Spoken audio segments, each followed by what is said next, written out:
തയ്യാറാക്കാൻ പോകുന്നത് കരിക്ക് ദോശയും അതിൻ്റെ ചട്നിയും കൂടാണ്. അത് രണ്ടും കൂടെ ഒന്നിച്ചാണ് നമ്മൾ ഉണ്ടാക്കുന്ന ഒരു വെറൈറ്റി വിഭവമാണ്. ബ്രേക്ക്ഫാസ്റ്റിനുള്ള വളരെ നല്ല, വളരെ സോഫ്റ്റുമാണ്. നമുക്ക് അതെന്തൊക്കെയാണ് ഇൻഗ്രീഡിയൻസ് എന്ന് നോക്കാം. അതിന് ചമ്മന്തിക്ക് വേണ്ടി മാങ്ങാ ചമ്മന്തി വേണം. നമുക്ക് മാങ്ങായ അത് ഓരോരുത്തരുടെ പുളി പോലെ ഞാൻ ഒരു മുറി തേങ്ങ എടുത്തിട്ടുണ്ട്. ഇത് ഞാൻ ഇങ്ങനെ തന്നെ തിരികെ ഫ്രിഡ്ജ് വെക്കുമെന്ന് പറഞ്ഞിട്ടുണ്ടല്ലോ, അതുകൊണ്ടാണ്. ഇതൊരു മുറി തേങ്ങയാണ്. അത് തിരികെ അതിൽ തന്നെ ആക്കി നമ്മൾ ഫ്രിഡ്ജ് വെച്ചാൽ മതി. മാങ്ങായ, മുളക് പൊടി, ഉപ്പ്, കറിവേപ്പില. ഇതിന് നമ്മൾ വേറെ ഈ മാങ്ങാ ചട്നിക്ക് വേറെ ഉള്ളി അതായത് ഒന്നും ചേർക്കണ്ട.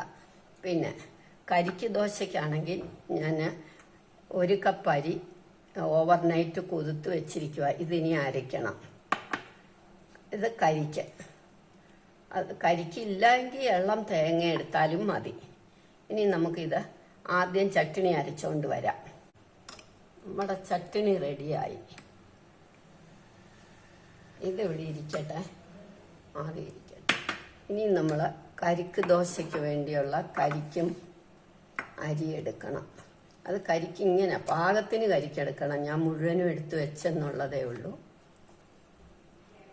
ഇനി നമുക്ക് ഈ അരിയും കൂടെ അങ്ങ് ഇടണം.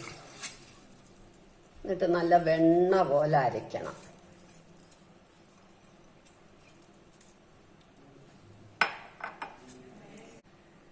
നമ്മുടെ ചമ്മന്തിയും കരിക്കും അരിയും കൂടെ അരച്ചതും റെഡിയായി.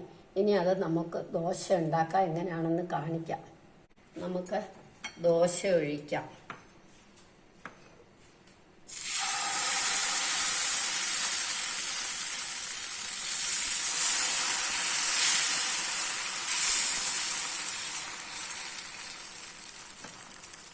ഇനി അത് മൂക്കട്ടെ.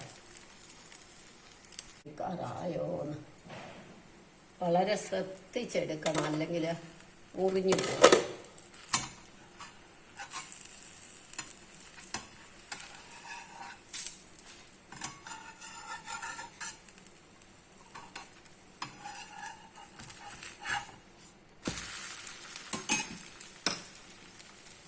ഇനി നമ്മൾ ഇതിൻ്റെ മേളിലേക്ക് ചമ്മന്തി മസാല ദോശ മാതിരി ചമ്മന്തി നന്നായിട്ട് പുരട്ടണം. അപ്പോൾ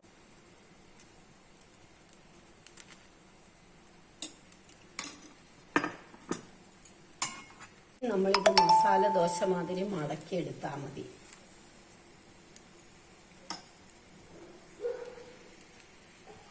ഇനി നമുക്ക് എടുക്കാം. ഇത് ഒന്ന് മടക്കി രണ്ടായിട്ട് മടക്കിയാലും മതി, അല്ലെങ്കിൽ ഒന്നും കൂടെ വേണേലും മടക്കാം. ഇപ്പം ഇങ്ങനെ മതി. നമ്മുടെ ദോശയൊക്കെ റെഡിയായി. നിങ്ങളെല്ലാവരും ഇത് ട്രൈ ചെയ്ത് നോക്കണം. ഇഷ്ടമായെങ്കിൽ ലൈക്ക് ചെയ്യണം, സബ്സ്ക്രൈബ് ചെയ്യണം, ഷെയർ ചെയ്യണം, കമൻറ്റ് ചെയ്യണം.